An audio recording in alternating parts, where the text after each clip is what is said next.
তো বাকি থেকে ছিল কয়টা? 7 আর 8, তাই তো? দুই অঙ্ক বিশিষ্ট একটি সংখ্যার একক স্থানীয় অঙ্ক দশক স্থানীয় অঙ্কর অপেক্ষা 6 বেশি এবং অঙ্কদ্বয়ের গুণফল সংখ্যাটির চেয়ে 12 কম। তো আমি জানবো একক সংখ্যা কি আর দশক সংখ্যা কি। একক সংখ্যা জানা আছে? হ্যাঁ, বললেন। একক স্থানীয় অঙ্কটি দশক স্থানীয় অঙ্ক অপেক্ষা 6 বেশি আছে। 6 কি আছে? বেশি আছে।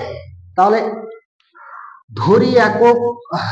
ধরি দুই অঙ্ক বৈশিষ্ট দশক স্থানীয় অঙ্কটি হলো ধরি দুই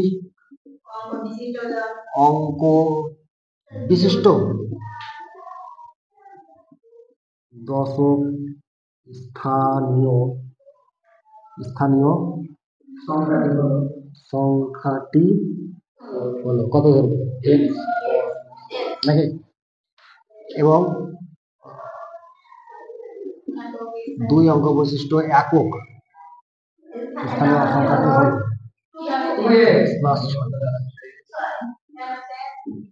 ওখানে বলেছে কি, দেখ ভালো করে লক্ষ্য কর যে দুই অঙ্ক বৈশিষ্ট একটি সংখ্যা একক স্থানের অঙ্কটি দশক স্থানের অপেক্ষা, তো দশক স্থানের অপেক্ষা কত কম আছে? দশক স্থানের 6 বেশি বলেছে। তাহলে একক স্থান দশক স্থান ওটা যদি x হয়, একক স্থান কত হবে? x প্লাস 6 হবে না? হবে না? একটু ক্লিয়ার বুঝা গেছে? এবার সংখ্যাটি হলো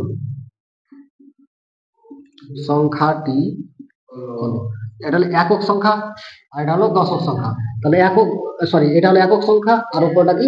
দশক সংখ্যা।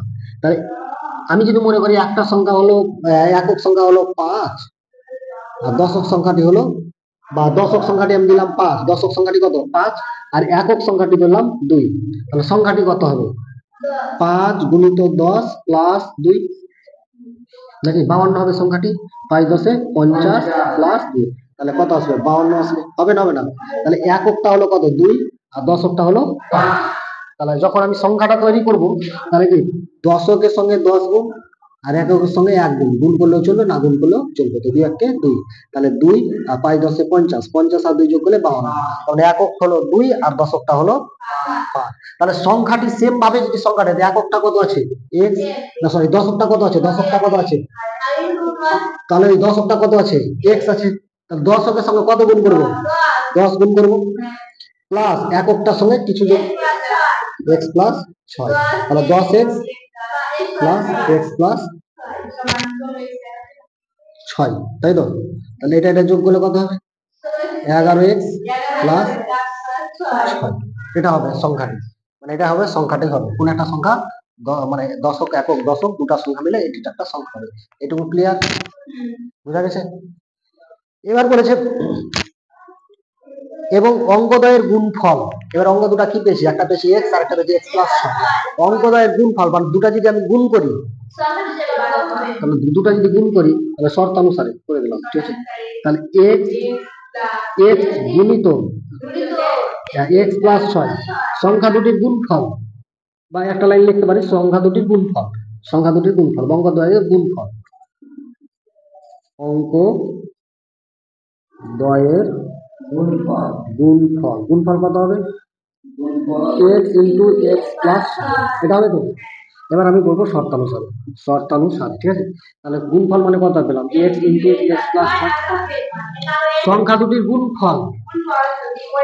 বইয়ে বলেছে সংখ্যা দুটির গুণফল সংখ্যাটির চেয়ে কত কম? 12 কম বলেছে। তো সংখ্যাটি কোনটা? এটা সংখ্যাটি এইটুকুটা 11x প্লাস 6, এটা থেকে কত কম বলেছে? না 12 বিয়োগ। বুঝা গেল না? গেল না? তাহলে গুণ করলে এটা গুণ করলে কত? x স্কয়ার প্লাস কত? 6x সমান কত হবে? 11x, এটা থেকে এটা বাদ দিলে মাইনাস 6, 12 থেকে 6 থেকে 12 বাদ মাইনাস 6। এবার x স্কয়ার প্লাস 6x, এটা এপারে চলে আসলে কত? মাইনাস 11x, এটাও এপারে চলে এলো, প্লাস হয়ে গেল 6 সমান ওপারে 0, তাই তো? এবার x স্কয়ার, এটা থেকে এটা বাদ দিলে কত হবে? 6 থেকে 11 বাদ 5x নাকি মাইনাস 5x প্লাস কত? 6 সমান 0। এটা অ্যান্সার।